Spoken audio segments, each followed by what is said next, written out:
couple of things to unpack here. We can do the timing of Canadian teams. Let's start with the last thing he said, where we're really searching for a forward right now. Yet earlier in the show, we see that they placed forward Jimmy Vesey on waivers. What do you think the Leafs specifically are looking for? Well, I believe Kyle. I think he is looking for forwards more than defensemen at this point. Defensemen are harder to find.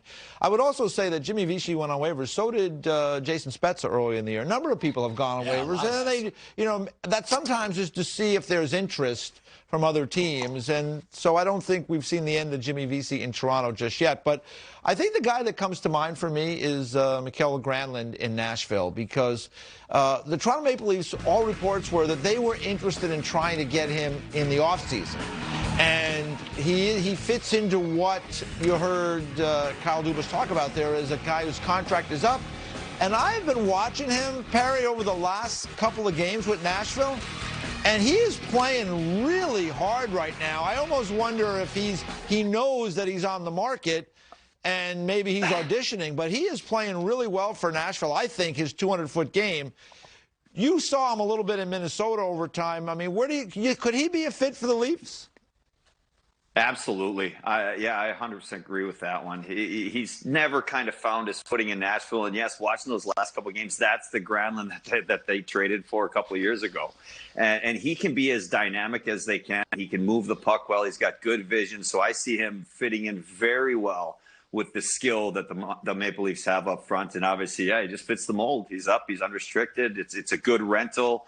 Good fit. It's probably a good kind of a new beginning for Granlund, because things just have been rough for him in Nashville, and that happens. You go some places and they just don't work for some reason. You never quite get comfortable with whoever it is, the teammates, the area, the rink, the ice, no matter what it is. It could be something just that simple, and get him to Toronto and get a new life in his career. That's for sure. How about the timing of everything? Based on April 12th trade deadline, but you work in the complexities of the U.S.-Canadian border right now, the quarantine issue for any player going from the U.S. to Canada, 14-day quarantine. I mean, 2 weeks in a shortened 56-game season, that's a long time. Do you expect GMs north of the border to be more aggressive and start the process earlier, or do they just do their normal run-of-the-mill stuff April 12th, and then they kind of bite the bullet on those 2 weeks? How do you think about I think that they have to take action earlier, just because you want to get the guy in there as soon as you possibly can. Now, if you're dealing within Canada, it's obviously different. But if you're looking to make a trade where you're talking to a team,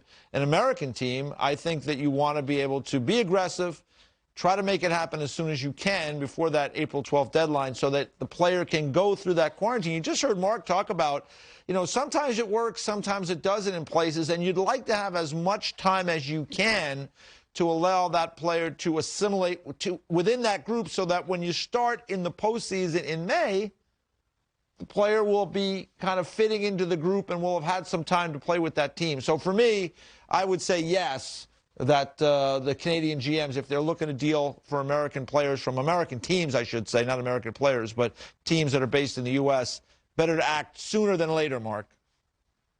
Yeah, I agree. And the big thing for me is I wonder if there'll be any of the U.S. GMs that kind of hold them over the coals a little bit, hold them over the fire, because of that, knowing that the Canadian teams would want their guys earlier on there, maybe hedge the bet a little bit and maybe get an extra draft pick out of her, maybe up the ante for the Canadian teams going into it. But yeah, absolutely. Like what you said, EJ, you want to get in there, you want to feel as comfortable as can be, so you can get used to the team. Give yourself the best chance as a team and as the player, because everybody wants to see those trades succeed. Everybody. Supply and demand, simple economics, right? You might have to pay a little more if you want the guy earlier. That's right. Coming into the trade deadline. Kyle Dubas, not the only GM to speak earlier today, as did Habs GM Mark Bergevin, who on a media call says he's not looking to go out and trade for a D to replace the injured Ben Sherratt, because Sherratt is going to be back before the playoffs.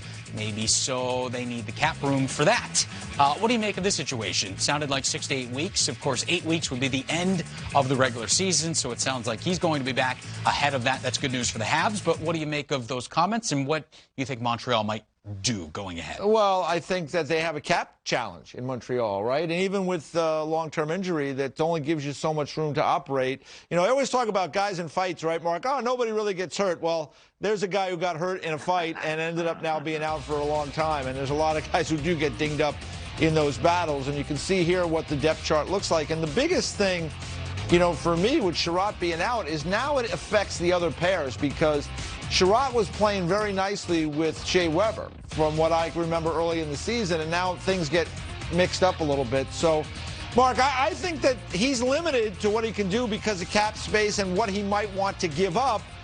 He's got to hope that he can get through these next couple of weeks, several weeks, until they can get Sherratt back playing. Luckily, with a hand injury, he can be on the ice and working, keeping his legs going as best he can until the time comes that he can play again.